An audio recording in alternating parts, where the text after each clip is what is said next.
I like to take you on a journey.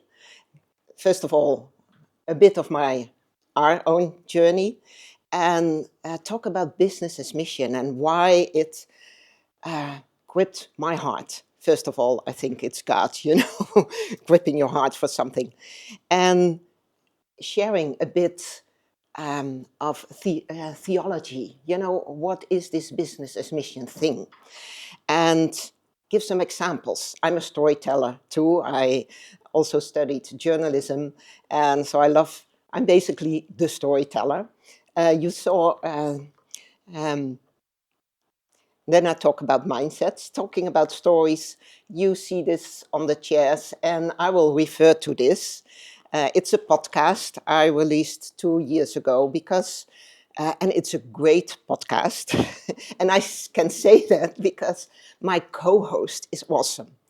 That's Bill Job. 30 years ago, he moved to China as a missionary, and he couldn't stay there unless he started a business. So he started this small, I think, fish frying business, whatever. And over the years, God taught him, and he's a wonderful storyteller. And you gave some taste of it, just before now, of how basically God taught him. He could, as an American in China, he couldn't share the gospel, because he would be in trouble. And so he was complaining one day to God, why? I'm here, I did Bible school. Why did you send me here? What? I can't even speak because he prayed with someone and that someone got in trouble. And, he has a fun way to share. He said, God told me, why don't you shut up and show the gospel? Well, so in this podcast, there are now 40 online. He was sharing at one of our conferences in the Netherlands, and he was so contagious. And basically, it's a bit selfish too that I started this podcast. I'm like, I want to learn from you because you're so contagious. How you see God,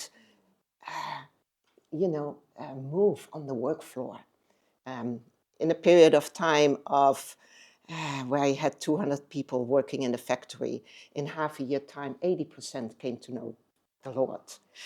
For 7 years in a row, his company was chosen by the local government, and he was working in Xiamen, somewhere, Xiamen, yeah, do I say that right? Good. Um, and his company was chosen as the company where the most love was. And so it's just amazing. So anyway, this is my PR thing. Coming to my journey. Well, I've written books about it. I'm connected with the BAM Global movement. Business as Mission started like 20 years ago, 30 years ago. There are many expressions, and the podcast. And when you go to gort.com, you come to all if you say, hey, this book, I have one copy, so maybe we can have a lottery or whatever who wants to have the book, but I couldn't take more. And but you can order it online. This is with 30 stories from around the world and with a theology. And also I wrote it together with Mats Toenhaag, which is a Swede who thought a lot about the BAM concept. And my history. Well, I grew up with a very entrepreneurial dad, in shipping. Later, he got into yachts, building yachts. And so I think I look like my dad. I have a similar story like you. Wait. I had my struggles with my dad, but God really, he uh, heals and he brings things together. And we have a history with mercy ships. At that time, how long ago? 40 years ago? I don't know, Manu, you are better in years. We came as a young couple to Greece. At that time, the ship was in Greece. Mercy ships, hospital ships, and at that time part of Youth with a Mission, and we lived 9 years on the ship, and that was a wonderful way of being discipled. I was 21, 22, joining Mercy Ships. We had 2 kids at that time. The third one was actually born in Greece. And yeah, just being discipled on the ship with a few hundred people, believing together, a small group, and building this amazing ministry. It wasn't the most flourishing years of my life, Menno was out there. He was captain, chief officer, and I was cleaning the stairways and the bathrooms in dark cabins, my cabin, and, watching the kids and, thinking a lot about James first, count it as a blessing when there are a lot of struggles, And then the Wyman teaching was, God may have a big plan for your life. Well, so, but it was a wonderful place, to grow and to see God move. But also, I think both these backgrounds, my entrepreneurial dad and also Mercy Ships, where, every work and mission was all part of it. It was one big, the body of Christ. The engineers, man, we had respect for those. At that time, there was no air conditioning on the ship. I remember being in Mexico, wetting our sheets because it was so hot on the ship. But these engineers in the engine room, it was even more hot. I mean, and we all were missionaries. We all, from the captain to the hairdresser to the engineer, everybody was a volunteer, and we had support from so, you could see how everybody was needed, because the medical people couldn't say to the engineer, I don't need you. There are no operations. So you could see how, and also, the leader, Don Stevens, he was really good in bringing in the ministry professional people, thinking through how do we run this professionally. We would go into a harbor and we talk with government leaders. And so, YWAM and Mercy Ships grew apart as a culture. YWAM, I know quite a few of you know YWAM. It's like everybody, is free to follow God and do whatever. Well, the ship was a bit more structured. So anyway, that prepared me for Mercy Ships. And you see on this picture, a ship normally is in the water. But this was a time after 9 years that we moved ashore and started Mercy Ships Netherlands. And that was in Rotterdam, in the Netherlands. And from the beginning, I felt a call to the city. That we were not only to be in the city to support the ships, but to seek the welfare of the city. And I'm kind of an initiator, so for 7 years with a group, we led a prayer movement where every Wednesday morning, I think 6:30 till 7:30, we had a prayer, and we invited someone because, we had set up at that time YWAM Mercy Ships office, so a lot of people came to our office, and we knew a lot of people, so we would invite someone to share about the city. And that could be a pastor, it could be a young person with a vision, it could be a business person, a government person. So it was, building and seeking the welfare of the city. But in that seeking, when we came to Rotterdam, it seemed, this was 30, 40 years ago, it seemed these churches were all in their corner. And here I'd grown up, discipled on this Mercy Ship.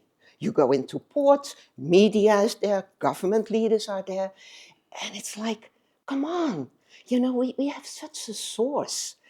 And how can that be expressed? So that was my seeking. And in that seeking, um, we were both called to mercy ships. We were both, um, we're this wonderful kind of example of this missionary family. But Menno and I, we both felt after like 3, 4, 5 years that I should move and get involved in the city. It was also part of my own seeking. I mean, I was 24 and I had 4 kids. Never thought I would marry before I was 30, but life happens, God leads you. But so it was also seeking, who am I besides mom? Besides, I had a little different journey than you. Besides Mrs. Mercy Ships, because I did communication, Menno was the walking Mercy Ships man. And who am I? God wanting to release other areas in my life and bringing it forth. So I started studying journalism, got into more the secular, and I just finished my journalism education. And then I got a scholarship with Bucky Graduate University. Well, Matt apparently knows about Bucky. Mel, we were really excited talking yesterday while prayer walking and having a matcha latte to, it's such a wonderful, it reminds me of Youth with a Mission, but then really thinking through. And I was it's amazing how God leads, because as a young person, I wanted to study. I had high grades, but my dad was like, you're a pretty girl, you don't need education. It was another generation. Anyway, so here God gives me this scholarship with Bucky. And so I studied, and in this, I learned a lot. And it was with Bucky, they have a lot of focus on a theology of place. How, like churches, do we think of, okay, come all to our big church, or are we placed as a Christian in this area? And just, with my upbringing with Youth with a Mission, with, the time when we were young, big events, Billy Graham, I learned about, hey, and I saw that happening in my city. It's like God moving from an air force to a land force. All kind of small initiatives and waking up the broader body of Christ. And they had a lot of emphasis, and still have, on theology of work. And I grew up with these big stories, and it's like God moving into all small stories all over the place. So, and there, this school also encourages you to, with your dissertation, to do a media piece. So for me, I did journalism, so I wrote a book on urban mission, how to live holistically, and did research in my city. And I learned from another student who had written a book on business as mission. This was a thick book, and I ate it. It's like so many things came together. And so what is business as mission? And also, let me also say, and I probably will repeat this, I always say business entrepreneurs, they see possibilities. They can create possibilities. I think there are a lot of entrepreneurs among you.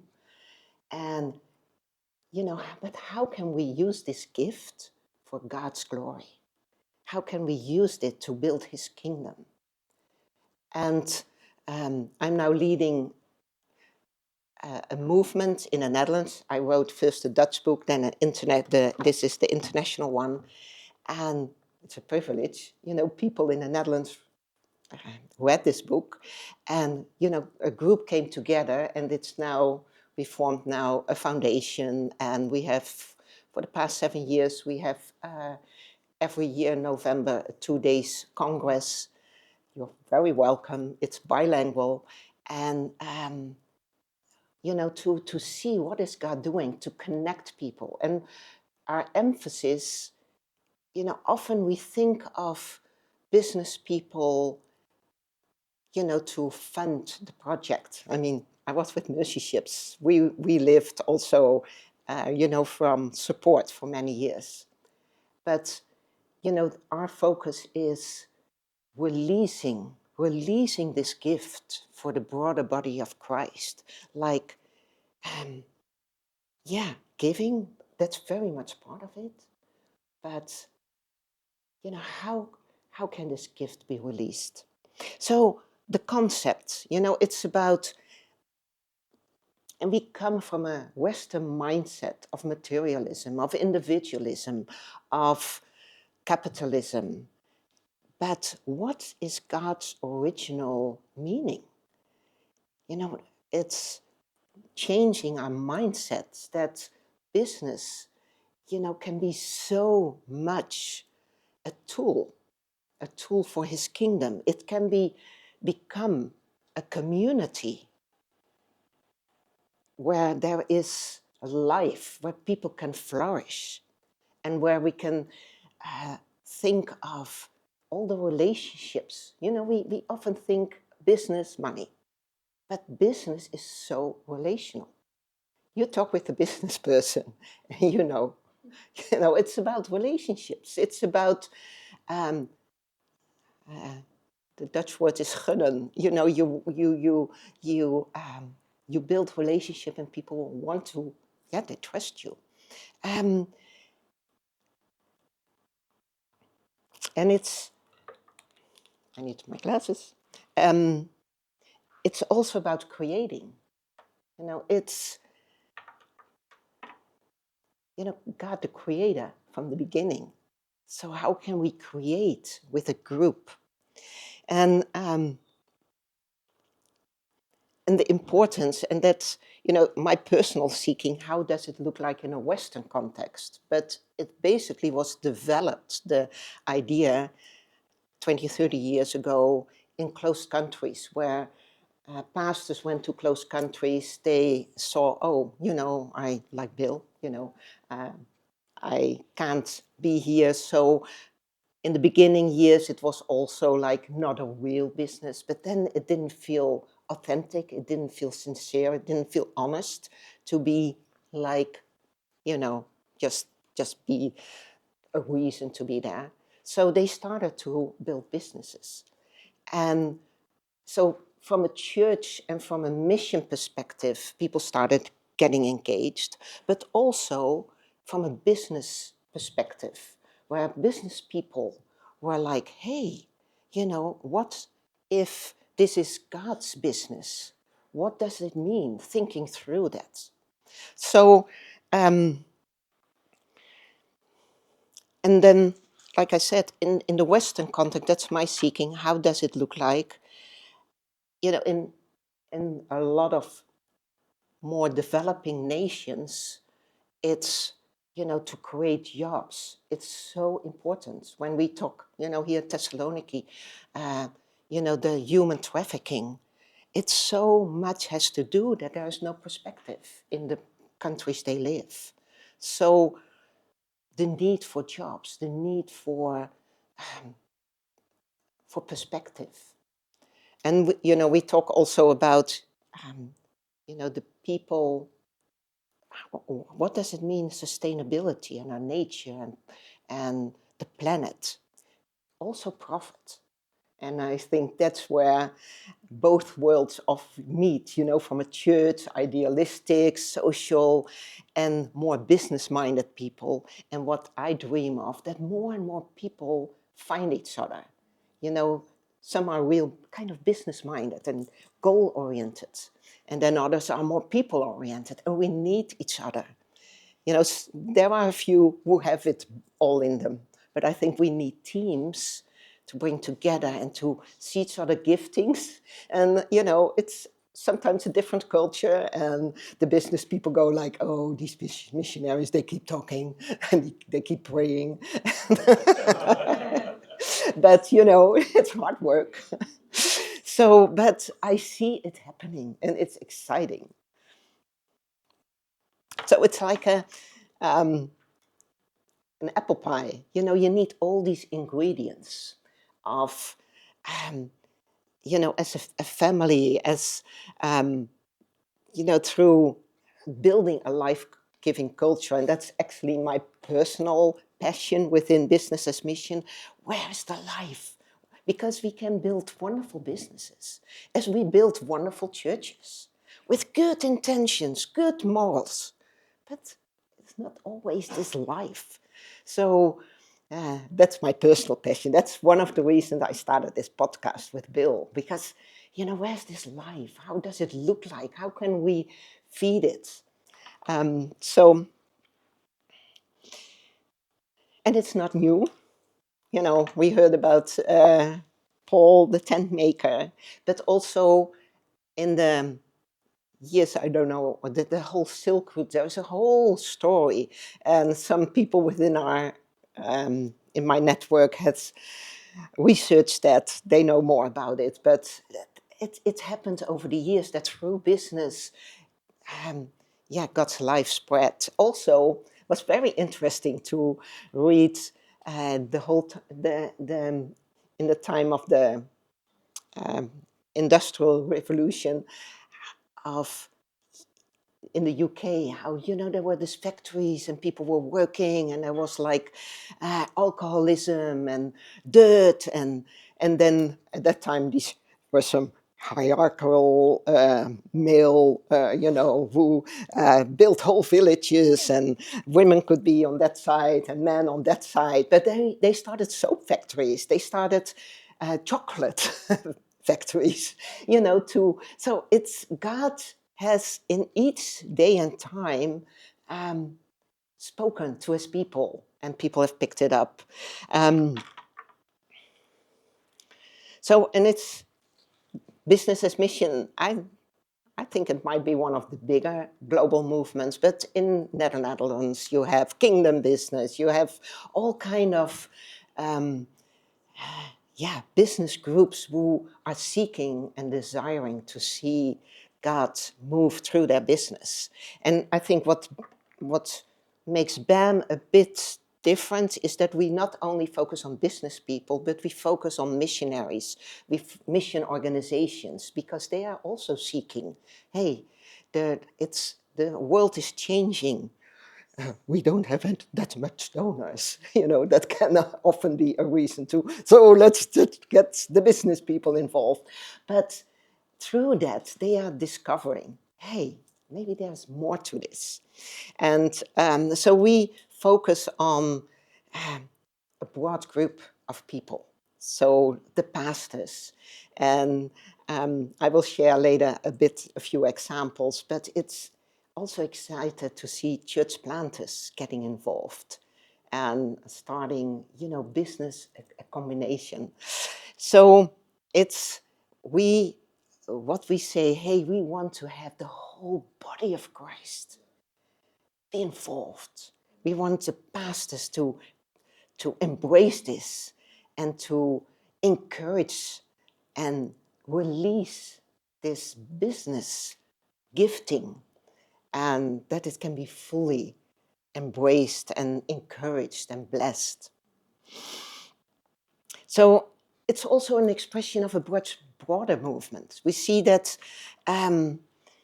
worldwide, the whole justice movements. I grew up with the idea, hey, God is there he wants to change the individual. And yes, he wants to transform the individual. But he also desires, and that's part of, Victor Melanik talked about that yesterday, part of business of the Bucky, my mind got broadened, that God wants to change structures wants to renew structures. So some of the people in our network in the Netherlands, they are thinking through the economics, and how can we build a beurs. I don't know what that word is, but also in our movement, we had one in one of our congresses have a Dutch, it's a son of a missionary in Brazil, a Dutch guy, and he felt a call for the food industry.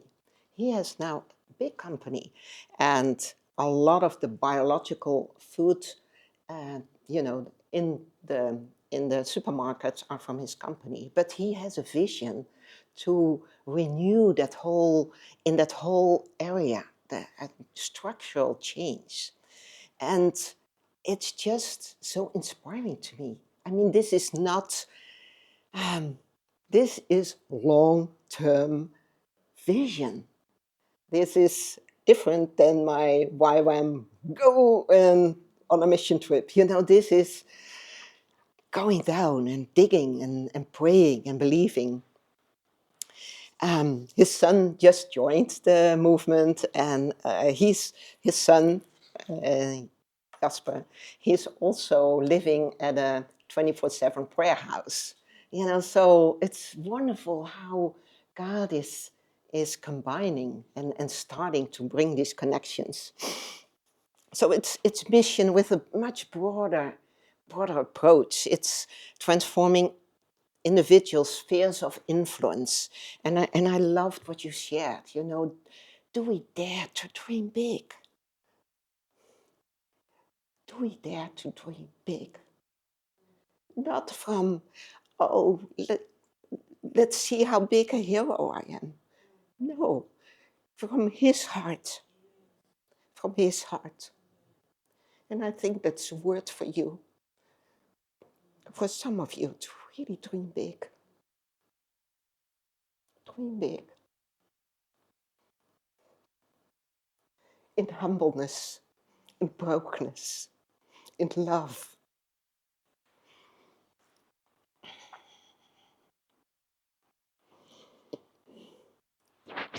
So it's people bridging this gap. I sometimes feel like that.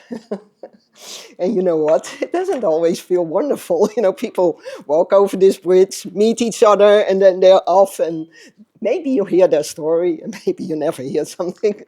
But it's a blessing. And so yeah, God is on the move. And it's wonderful to be here and to hear you share how God is speaking to move in this area. And this is what I already shared, from project to, and I'm talking here to the choir, because I know you've been there and you've done it, to be going down the ladder and being in the brokenness and being there.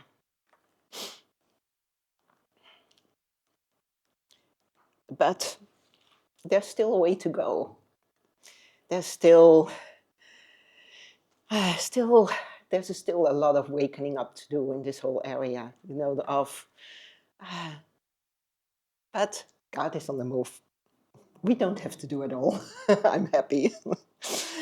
So yeah, new ways, new times. I see it happening in my city, and that's my dream, and it's God's dream, and He's working on it. And He is waking up people, and He is bringing people together to seek together. So some examples. This you can read the full story in this book. That's not their real names. A German couple. They were the missionaries who went to a closed country, somewhere in the Middle East, and they started a microfinance business. They have like 40 people at that time. Maybe they've grown in the over the years, and maybe there's one Christian in the company, but he's like, hey, I can share with the Muslim co-workers why I make these decisions. So it's sharing life. This is Don Larson. He had his toys in California. He worked with Hershey chocolates. He thought he was, he was doing with Hershey. They were doing a great job importing all the chocolate till he went to Africa and saw the need. And now he is building a cashew factory in Mozambique and working together with orphans, kids, and providing jobs. Yeah, um, just a wonderful example and very joyful. It's like an example where he left Wall Street and went to Bam Street, if you want to call that, of, just thinking of the environment, the people, yeah, getting all these things together. And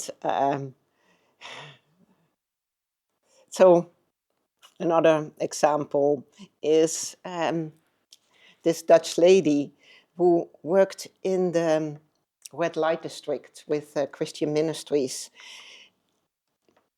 but so often saw the women fall back because of no perspective and needing to support their family overseas. And she started lunchrooms to give these ladies work and to so really beautiful lunchrooms, real business-like, and but also not easy for her because a lot of her Christian friends and the organization she worked with, it's like, what are you doing? It's like she lost her faith.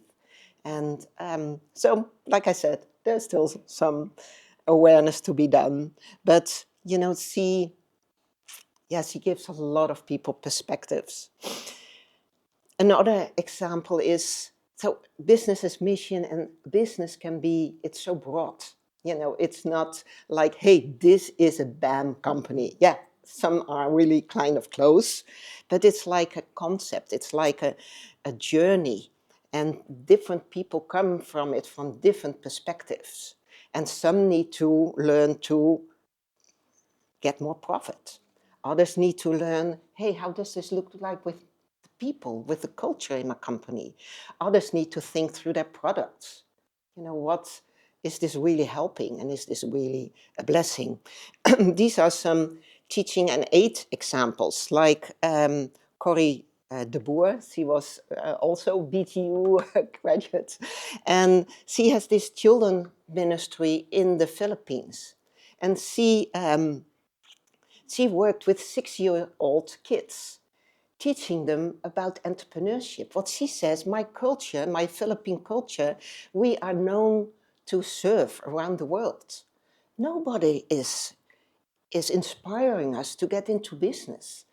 She said these kids who learn about, making toys, selling the toys, saving, they get so excited about this.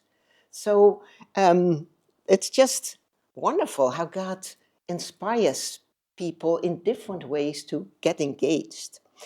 This is a Texan young lady who went to Kenya to finish her studies in business administration. And she was like, hey, there is so much,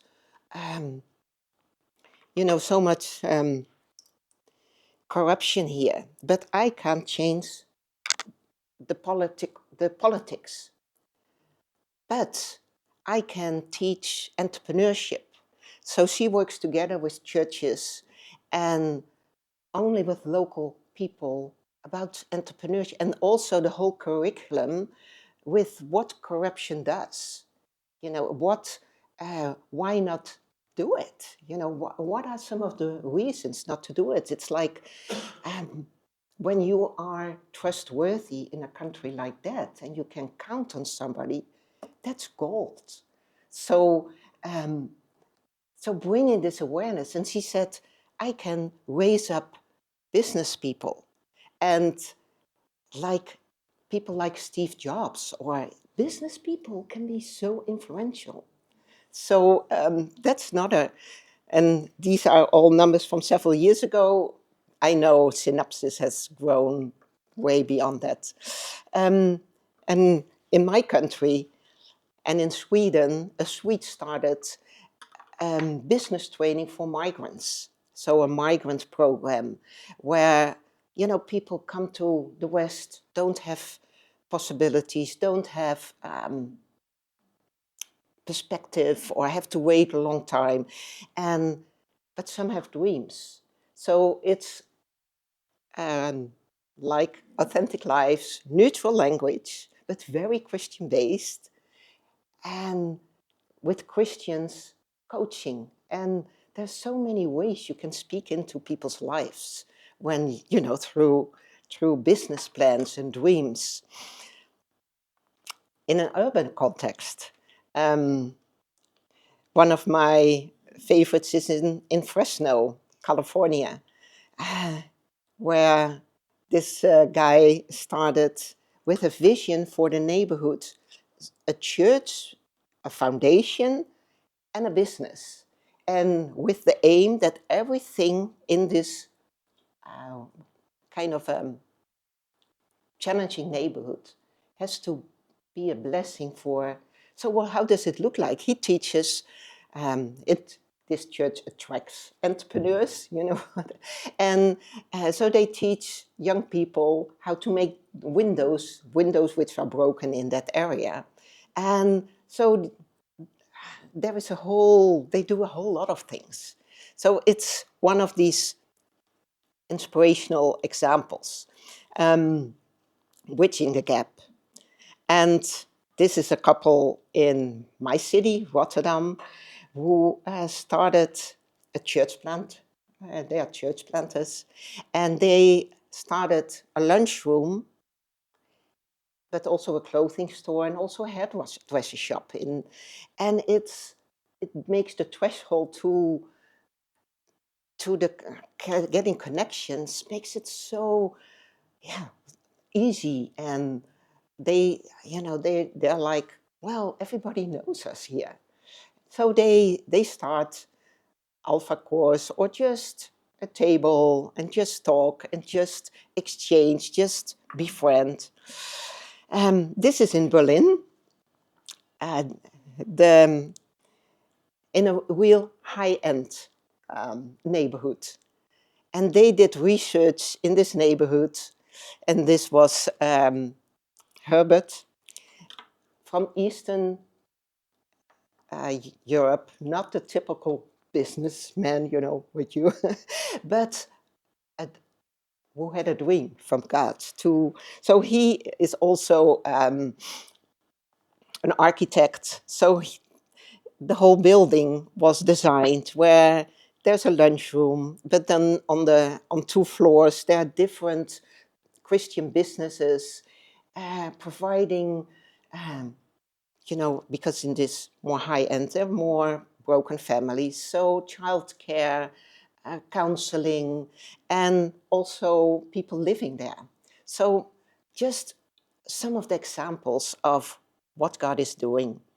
And so a growing movement and with a heart for people. And I think that's some of the, you know, I often see business people also as with a gift of the apostolic.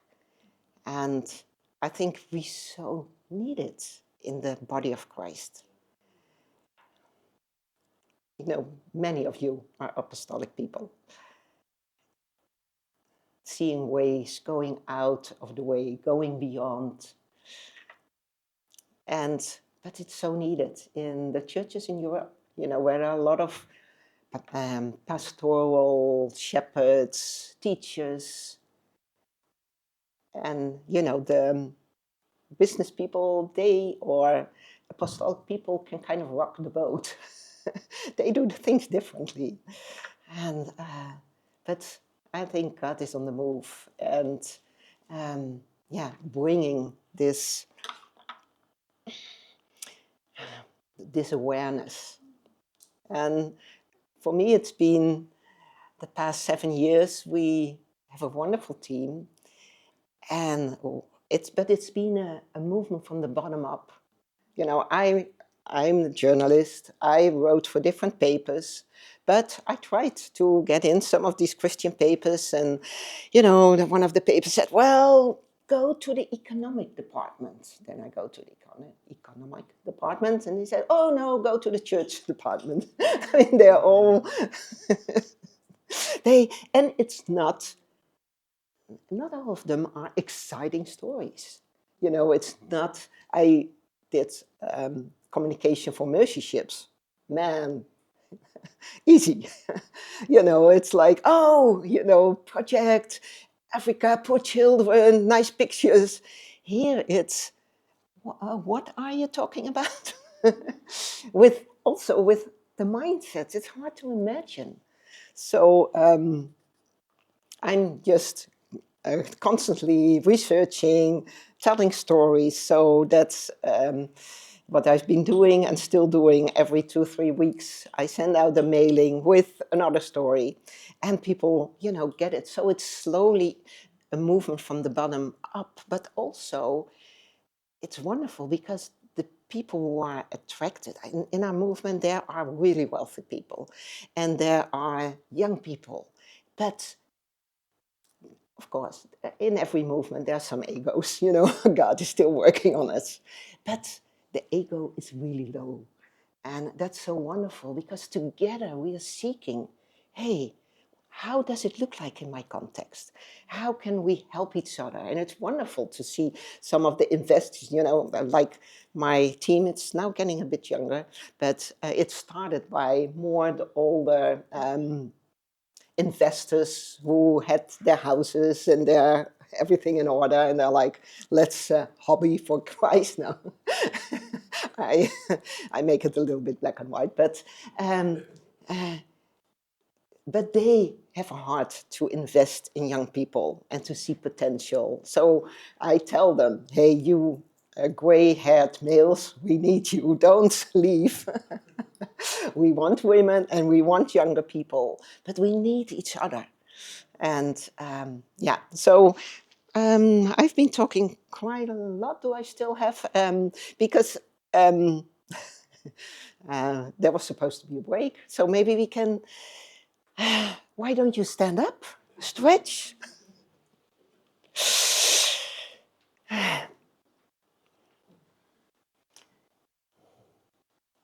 And Lord, I pray,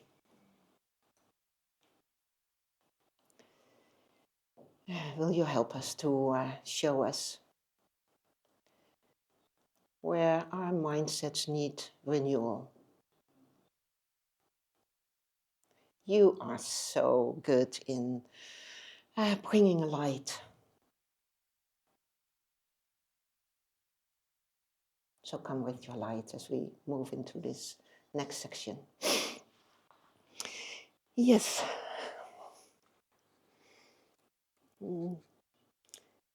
If any one of you want to pray, feel free.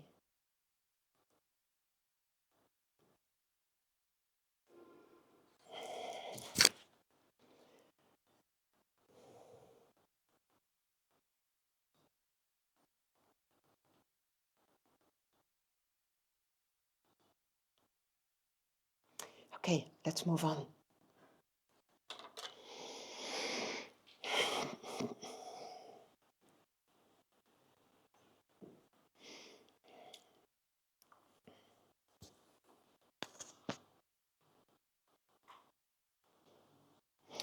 So yeah, we talked about this, how to open our hearts, to encourage and embrace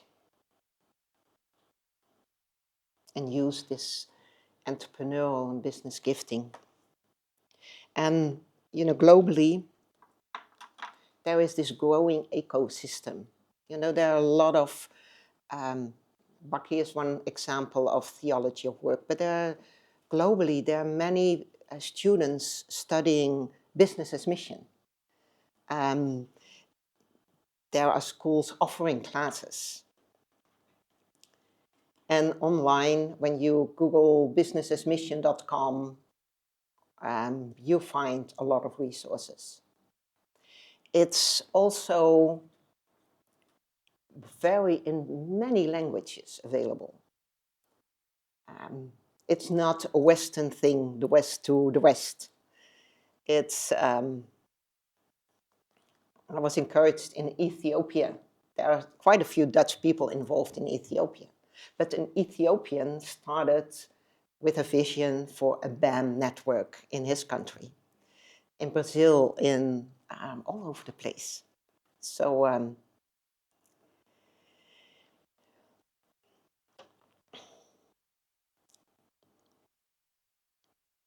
renewing our minds. So I want to touch a few things. It's a lot of things involved. We talked about the secular divide, but how do we see business besides creating wealth for his kingdom? To embrace the broader picture and to be open to the possibility of building a business. Like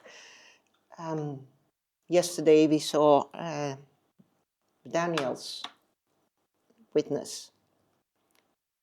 Next to the podcast, Bill and I invited Bill. I'm more the, how you say that? The, igniter, but also giving a platform for others. And I'm like, Bill, you have so much to share. And so we developed a course, 10-week course. It's online course. And it's about, okay, how does it look like what's the difference between serving him or abiding in him? I grew up with, I serve him and I give my all to him. But it can be pretty self-oriented. It can be, it's about me. And so Bill has this wonderful stories, and we often hear it in a Christian context, but it's wonderful to hear it in a business context. What does it mean? Okay, it's not my ministry, but it's his ministry. It's not my business, but it's his business. And he's very strong on joy, on childlikeness, on, of not worrying. Okay, how does it look like to not worry when you have a few hundred people on your payroll in China? And so he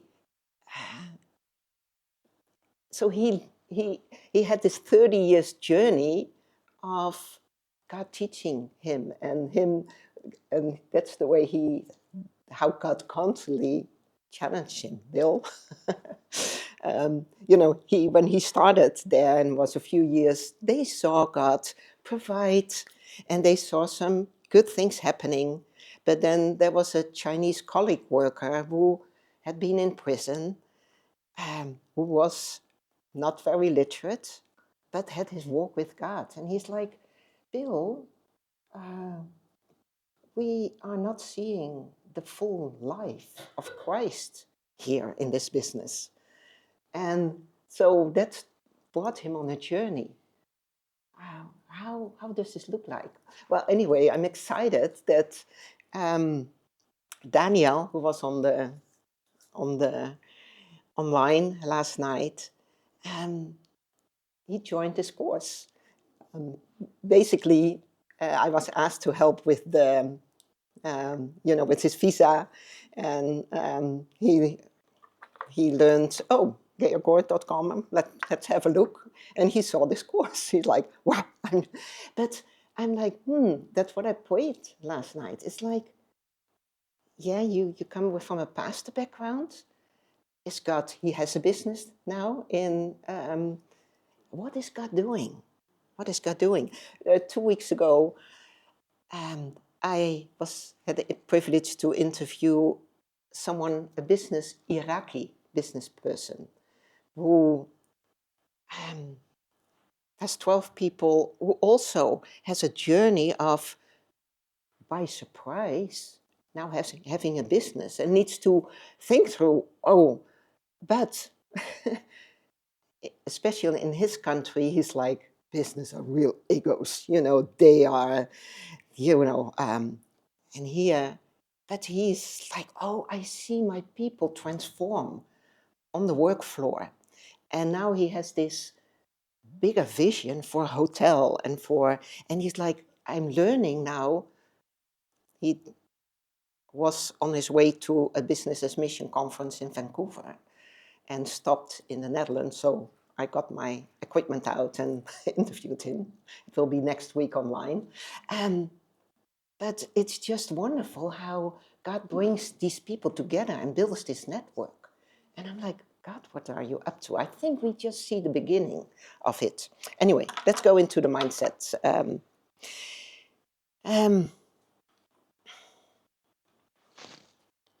We do not wage war against flesh and blood, but what are our mindsets?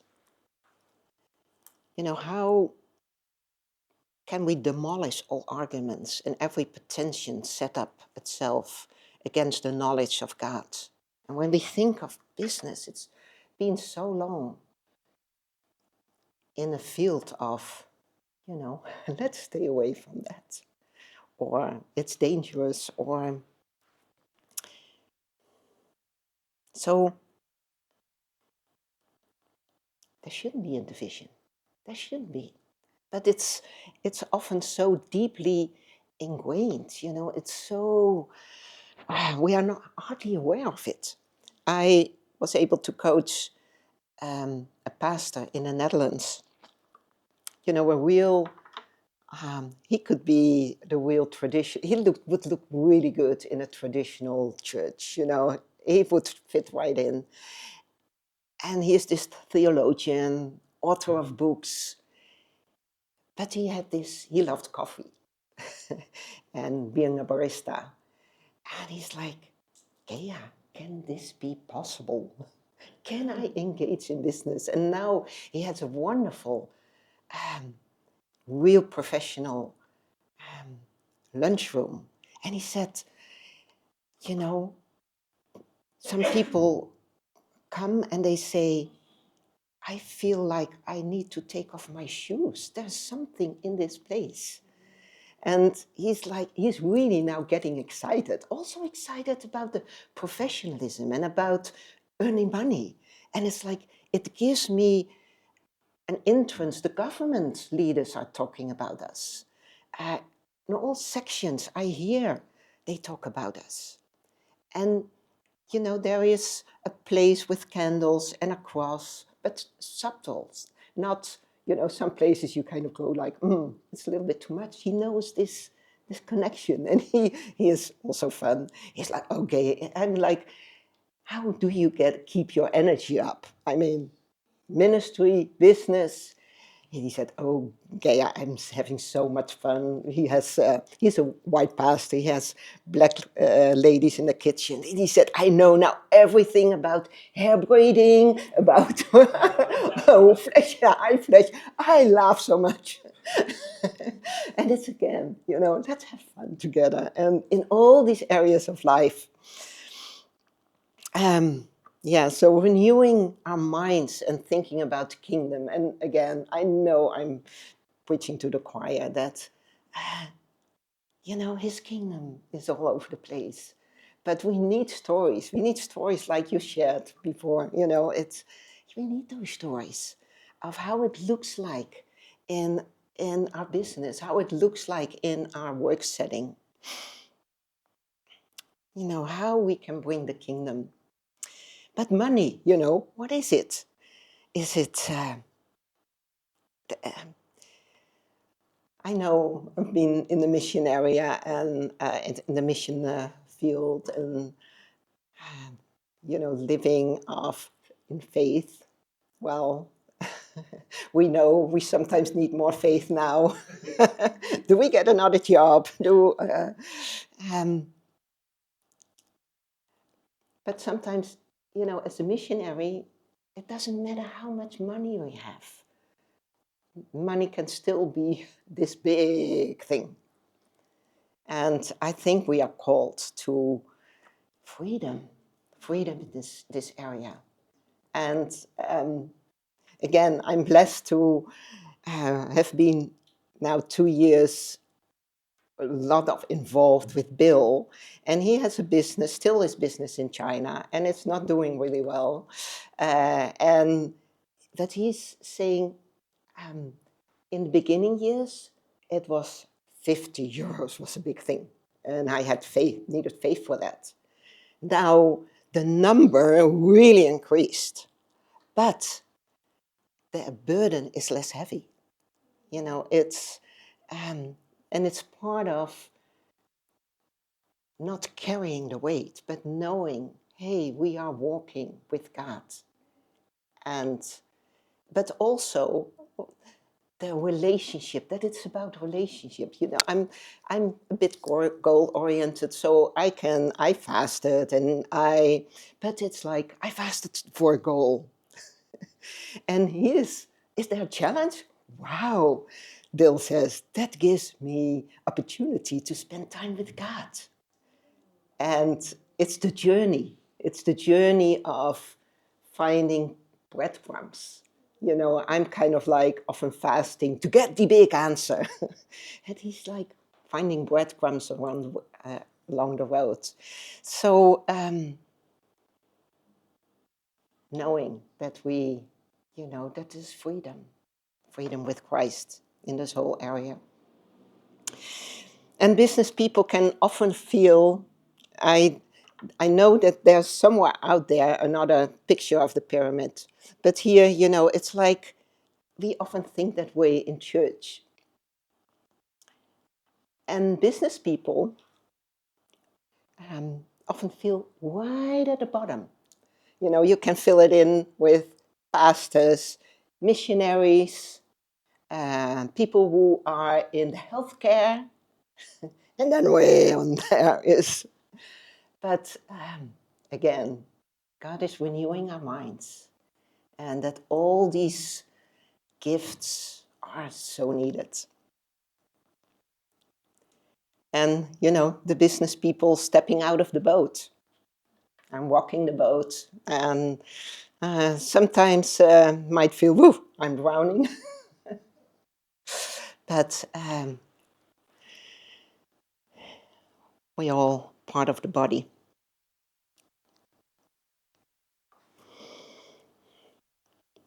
So why don't we get in maybe a group of 3, 4, and have a time of, maybe before that, be quiet and ask God, is there any area where I need? What are you saying? Are there lies? What kind of truth do you want to replace it with? So I suggest, if that's Ben, if that's okay, to have a minute and be quiet before the Lord, and then share in a group of 3, 4, 2. Okay, Lord, I pray.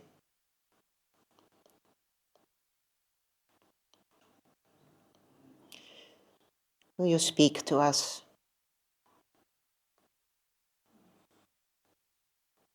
Thank you that you speak to us, that you are here in this place. Thank you for the open hearts.